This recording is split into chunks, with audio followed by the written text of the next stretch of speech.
मुद्दई बात ये है कि आप लोगों ने जो सीखा है उसको आप लोगों को अब अच्छे से रिवीजन करना है। देखिएगा, आप कहेंगे कि सर रिवीजन क्यों करना है? मेरी ज़िंदगी में मैं सबसे ज़्यादा उसी स्टूडेंट की ज़्यादा रिस्पेक्ट करता हूँ जो रिवीजन करता है। इसलिए नहीं कि वो कुछ पढ़ लिख के या कुछ कामयाब हो जाएगा, इसलिए कि वो अपने मन के झांसे में नहीं आता।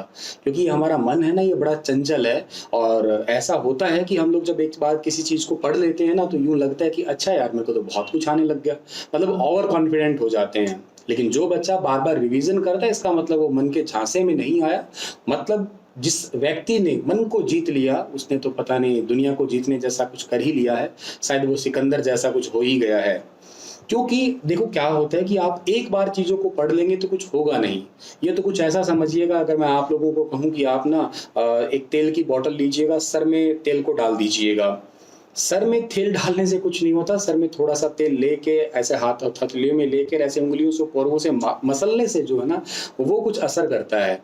तो एक बार पढ़ना तो सर में तेल की बोतल को खाली करना जैसा ही है, एकदम डाल दिया, वो बिल्कुल कोई काम का नहीं है और वो बल्कि ज़्यादा खतरनाक होता है, क्योंकि कहा जाता है ना, अधूरा ज्ञान महा खतरनाक है। तो इसलिए कह रहा हूँ कि आप रिवीजन ज़रूर करिएगा, रिवीजन करना बहुत ज़रूरी है।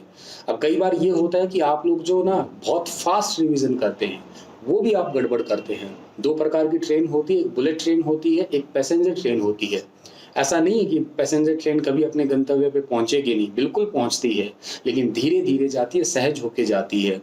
अगर आप बहुत तेज़ी से चलेंगे तो यकीनन कुछ न कुछ चीज़ों को छोड़ेंगे। बुलेट ट्रेन चल रही है या सुपर फ़ास्ट ट्रेन चलती है, तो वो हर स्टेशन पे रुकती नहीं है, वो कहीं-कहीं रुकती है, मतलब कुछ चीज़ों को उसने छोड़ा है। पैसेंजर धीरे-धीरे चलती है तो हर जगह पे रुक-रुक के चलती है, किसी को भी नहीं छोड़ा है उसने।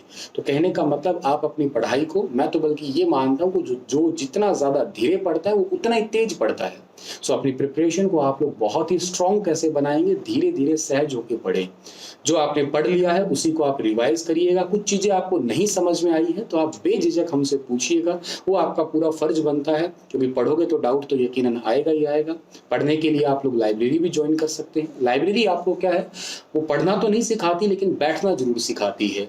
क्योंकि आप लोग क्या होता है कि घर पे सो के पढ़ते हैं, तो कई बच्चे मुझसे कहते हैं कि सर मैं सो के पढ़ लूँ, तो सो के तो बावड़े सोया जाता है, पढ़ा थोड़ी ना जाता है। पढ़ने के लिए तो आपको बैठना पड़ेगा। बैठना आपको कौन सिखाएगी? लाइब्रेरी सिखाएगी। और आपकी अगर वैसे ही सीटिंग बहुत अच्छी है तो कोई इश्यू ही नहीं है, आप घर पे बैठ के पढ़िएगा, पढ़िएगा, किताबें पढ़िएगा। किताबें कौन-सी अच्छी सर? कुछ ऐसे होते हैं दुकान वाले के पास जाके कहते हैं बढ़िया किताब दे दो। अरे भाई, उसको ही बढ़िया पता होती तो आज वो किताबों की दुकान थोड़ी ना कर रहा होता। तो सारी किताबें बढ़िया होती है, ऐसा कुछ नहीं है किताबें कोई बुरी हो। वो आप लोगों को डिसाइड करना है कि आप लोगों को कहाँ-कहाँ से जो है ना, वो कंटेंट अच्छा मिल रहा है और कहाँ-कहाँ से आपको कितनी सारी बुक्स या रिवीज़न करनी है। तो रिवीज़न मस्ट है, बार-बार पढ़िएगा, एक ही चीज़ को 10 बार पढ़िएगा। 10 में से 6 चीज़ें पढ़ लीजिएगा, 4 छोड़ दीजिएगा बेशक, लेकिन इन 6 को ऐसे पढ़ लीजिएगा कि 1 मार्क्स भी आपका ना कटे।